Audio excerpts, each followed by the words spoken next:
Ya, terima kasih Manuel. Oke, selamat sore Bapak Ibu. Saya Francisca dari BNP, saya investment specialist.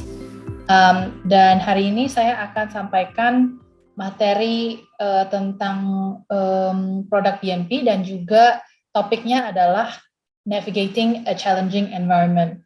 Jadi apa yang kami harus lakukan di situasi yang sangat volatile, dan mungkin saya juga akan berikan beberapa ide untuk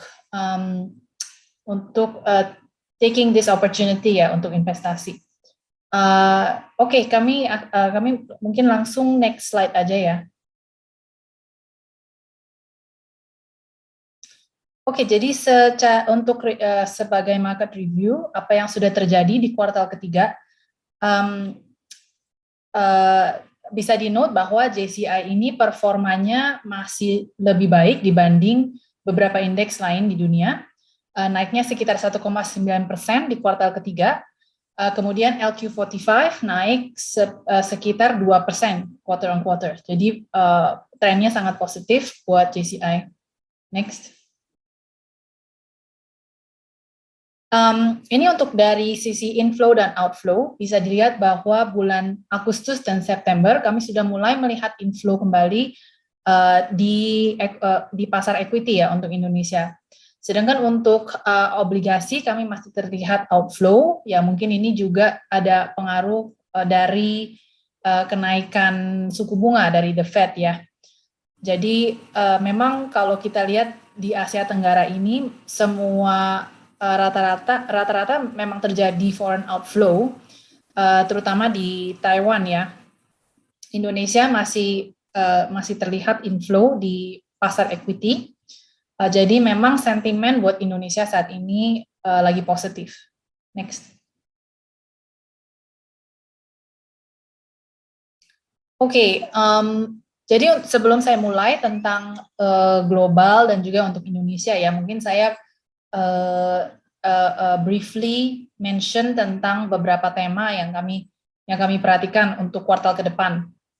Jadi di slide ini kami bisa lihat bahwa dari sisi global, tema yang utama sudah pasti kenaikan rate hike ya dari The Fed. Yang di bulan September kemarin sudah naik 75 bips dan ada kecenderungan masih bisa naik terus sebelum turun di tahun 2024. Hal-hal yang kami perhatikan juga perang di Rusia-Ukraine dan juga volatilitas dari harga komoditi. Nah, ini bisa menjadi atau bisa membuat instability dan juga volatilitasnya bisa naik. Nah, resiko yang kami harus take note juga inflasi dan juga resiko resesi, karena kelihatannya rata-rata konsensus itu expecting mild recession, tapi kalau kita lihat data, ada kemungkinan resesi ini bisa lebih buruk dari expectation ya. Jadi ini something yang kami harus take note of. Nah, di Indonesia kami outlook-nya lebih positif, nah karena structurally juga ada beberapa pendorong, terutama seperti pembangunan infrastruktur. Jadi ini hal-hal yang bisa membantu GDP di Indonesia. Ya memang kami juga ada resiko inflasi dan juga ada resiko dari depresiasi rupiah ya, Bapak Ibu. Jadi ini memang sesuatu yang kami harus lihat ke kuartal kedepannya, apakah akan ada perbaikan atau ada improvement gitu ya. Jadi memang itu salah satu resiko yang kami hadapi kalau misalnya investasi di Indonesia. Untuk kuartal keempat, kalau dari stance BNP ini kami masih fokus ke saham-saham tertentu, terutama seperti high quality cyclical dan juga industri yang bisa lebih baik ya di tahun 2023, seperti consumer, seperti financial gitu ya. Jadi memang kami dari BNP juga lebih prefer sektor-sektor itu. Next.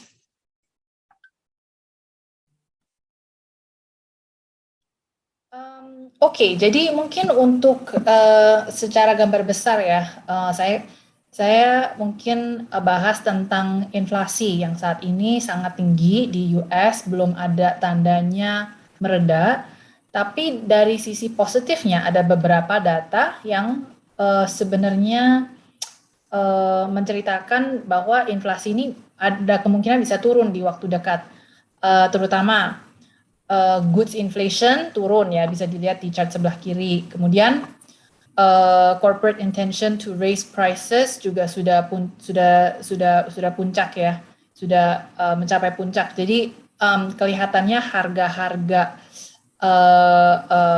harga-harga barang dan juga harga retail juga sudah mulai turun. Kemudian kenaikan upah yang selama ini mengkomposisikan 40% dari inflasi di US juga sudah mulai turun karena perusahaan juga sudah mulai cutting orang ya.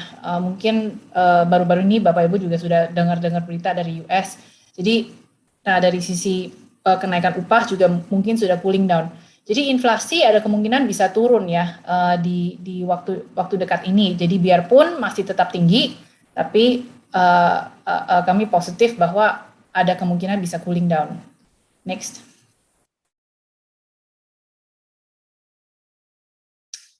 Oke, jadi untuk sekilas saja, memang untuk FOMC rate hike ini, jadi berapa gitu ya, berapa kali rate hike kami expect dari the Fed. Sepanjang ini kami ekspektasinya 125 bips untuk tahun ini, kemudian 25 bips tahun depan. Jadi ini naiknya ke 4,375% di tahun 2022, kemudian turun ke 4,625%. Sebenarnya dari estimate ini ada kemungkinan masih bisa naik ya, Bapak Ibu. Jadi memang kita masih belum tahu puncaknya berada di tahun 2023 atau awal 2023 atau second half ya 2023. Jadi itu salah satu hal yang bisa influence sentimen dari pasar saham global dan otomatis di Indonesia juga. Next. Oke, dan yang salah satu hal yang mungkin saya bisa sampaikan ya that is positif adalah Eurozone yang mungkin selama ini khawatir akan lebih parah, dari situasinya akan lebih parah lagi ya, tapi kelihatannya kalau dari harga gas yang trennya turun dan juga paket fiskal yang akan dikeluarkan dari pemerintah Eurozone, ya ini ada beberapa supportive measures yang mungkin bisa membantu Euro recession tidak seburuk apa yang di awal ekspektasi. Jadi penurunan harga gas ini juga karena inventory juga sudah mulai naik, kemudian alternatif sumber energi juga sudah mulai lebih banyak, kemudian konsumsi gas lebih turun dan juga permintaan gas dari Asia juga lebih lemah yang dari awal ekspektasi. Jadi ini hal-hal yang membantu penurunan harga gas sebelum kami masuk ke musim dingin di Eropa ya. Dan kalau kita lihat juga dari sektor intensif gas, seharusnya dampaknya minus 1,5%, tapi estimate itu diturunin, jadi mungkin dampaknya tidak seburuk awal gitu, jadi minus 1,1%. Next. Dan untuk China juga sebenarnya beritanya positif, biarpun sahamnya sudah cukup dalam ya. Dari sisi suku bunga mortgage juga sudah turun, kemudian infrastructure investment juga sudah mulai naik lagi, dan proyek-proyek properti yang saat ini mengalami resiko juga lebih sedikit dibanding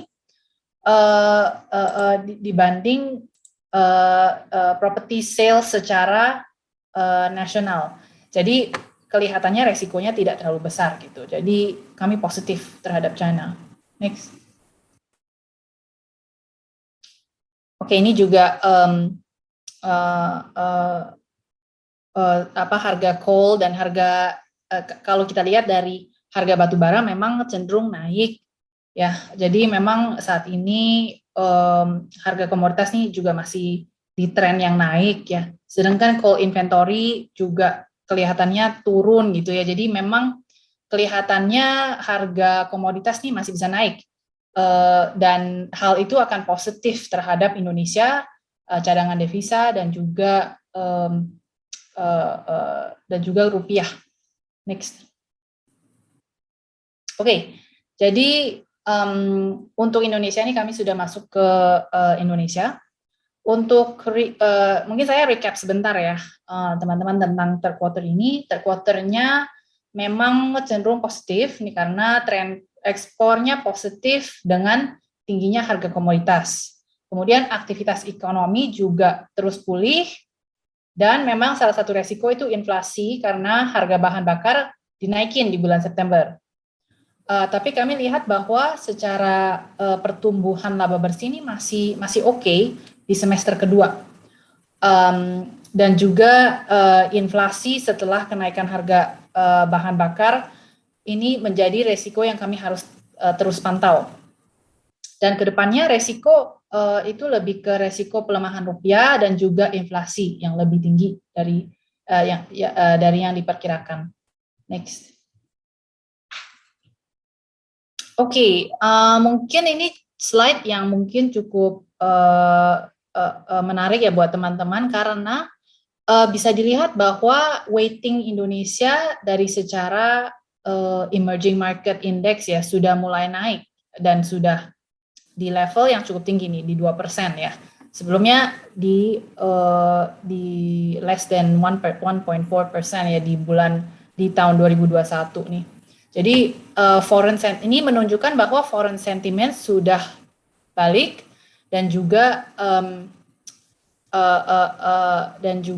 jadi dana asing akan kembali dan juga investasi dari retail investor juga sudah mulai naik gitu. Bisa dilihat pasif AUM juga naik dari 210 triliun rupiah di kuartal keempat 2021 ke 243 triliun di second quarter 2022. Jadi selama pandemi dana pasif ini sudah meningkat sebesar 45% menjadi 9 miliar rupiah. Jadi ini memang positif sentimen ya terhadap Indonesia, tidak hanya secara domestik tapi juga as a foreign investment ya. Next. Oke, jadi ini chartnya menunjukkan bahwa weighting dari emerging market di Indonesia ini di 2%. Kemudian sektor yang paling besar memang finansial ya, 53%. Kemudian consumer staples, materials itu seperti semen, perusahaan semen gitu ya. Kemudian communication services ya kayak telco, Telkom, Indosat, Excel, dan yang paling terakhir itu healthcare. Next.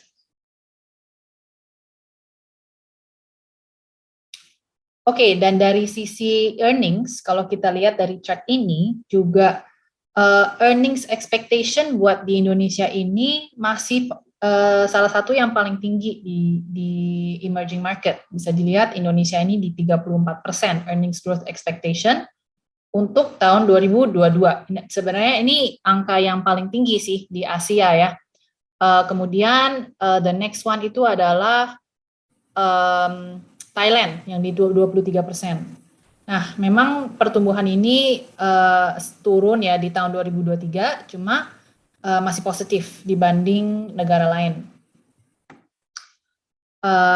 Valuasi juga memang tahun ini ada kecenderungan naik, jadi memang performanya untuk tahun ini Indonesia juga lebih positif sih ya, naik 21%.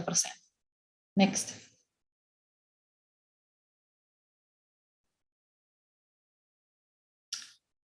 Oke, jadi ini Di slide ini saya mau menunjukkan bahwa domestic economy recovery ini sudah mulai bisa kelihatan terutama dari loan growth. Jadi dari bank sector ini likuiditasnya menambah, pertumbuhan kredit juga didukung ya oleh kenaikan likuiditas dan juga mengungguli kredit investasi dan konsumer. Jadi pertumbuhan kredit modal kerja ini penting karena ini menandakan bahwa ekonomi ini sudah mulai balik lagi ke level yang normal. Jadi manufacturing juga sudah mulai kembali dan lain-lain ya. Jadi semua sektor juga menunjukkan bahwa pertumbuhan belanja modal ini naik signifikan di tahun 2022. Dan dengan perbaikan ekonomi yang berkelanjutan, Indonesia akan mulai memasuki fase capex cycle. Jadi ini penting buat pertumbuhan 3-5 tahun ke depan untuk Indonesia. Utilisasi kapasitas kembali ke pra-pandemi sebesar 73%, ya memang masih di bawah level tahun 2013 sampai 18 di kisaran 75-78%. Tapi ini menunjukkan bahwa kami sudah mulai kembali lagi ya ke level pre-pandemi. Jadi secara historis juga kami melihat bahwa tren naik pertumbuhan pendapatan mendahului tren naik capex dengan jeda 1-2 kuartal. Next. Nah, kami memasuki sektor-sektor apa yang BNP lebih suka. Jadi kami suka sama consumer sector karena ini terkait dengan presidential election, di mana rata-rata kalau kita lihat secara historis sebelum presidential election ini consumer sector kecenderungan lebih perform gitu. Ya, ini ada kemungkinan ya kenaikan gaji ataupun kenaikan dari discretionary atau disposable income ya, mungkin ada lebih banyak subsidi juga dari pemerintah. Jadi memang dari sisi expenditure lebih naik di saat presidential election, dan juga kenaikan harga masih cukup tinggi ya di 9-12%, dan ini rata-rata bisa diabsorb sama konsumen. Sedangkan harga soft commodity ini seperti wheat atau CPO atau sugar sudah pada mulai turun, jadi ini menunjukkan bahwa margin consumer staple akan membaik. Jadi ini tanda-tanda yang positif buat consumer staple. Next. Kalau kita lihat apa yang results yang di kuartal ketiga ini, rata-rata semua sektor menunjukkan bahwa rata-rata lebih ke above atau inline ya. Jadi memang results-nya positif dibanding kuartal kedua. Jadi mungkin ini juga tanda-tanda pemulihan ya saat harga komoditas mulai terkoreksi. EBIT margin juga sudah naik nih, bisa dilihat di chart di chart yang tengah, dan sudah mengalami perbaikan. Dan bisa dilihat bahwa konsensus earnings juga akan mengalami kenaikan juga karena hasil kuartal ketiga yang lebih baik. Estimate BNP ini masih di 10% kalau misalnya kita tidak masukin sektor komoditas. Resikonya buat Indonesia adalah masih tetap rupiah ya, dan harga komoditas sih memang. Jadi itu apa yang saya bisa sampaikan untuk kuartal ketiga ya results-nya. Next.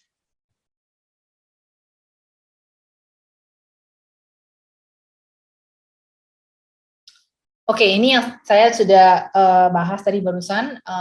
Rata-rata saat presidential election bisa dilihat ada beberapa sektor yang positif, terutama staples, materials mungkin ya, materials juga seperti perusahaan semen, dan juga telco. Nah, tapi memang kami juga harus akuin bahwa tidak selalu tiap election ini sektor-sektor tersebut bisa perform. Jadi tergantung gitu. Memang tergantung momentum, tergantung berita gitu ya. Tapi rata-rata bisa dilihat staples ini positif lah ya. Kemudian materials juga positif, kecuali ini ya tahun 2019 ya. Kemudian industrial juga positif ya. Industrial ini lebih ke Astra, United Tractors, saham-saham yang saat ini sih masih rendah gitu ya. Jadi ya mungkin ini juga peluang gitu ya untuk membeli saham-saham tersebut. Next. Oke, jadi untuk to summarize, untuk kuartal keempat kami masih cenderung overweight ke large banks, semen, kemudian consumer, dan telco. Kami masih netral untuk sektor utility, healthcare, construction, tower, property, dan mining. Kemudian kami underweight untuk sektor tobacco, otomotif, dan teknologi. Next. Oke, mungkin sampai situ aja yang saya bisa sampaikan, teman-teman. Mungkin kalau ada pertanyaan, boleh ya, feel free to ask.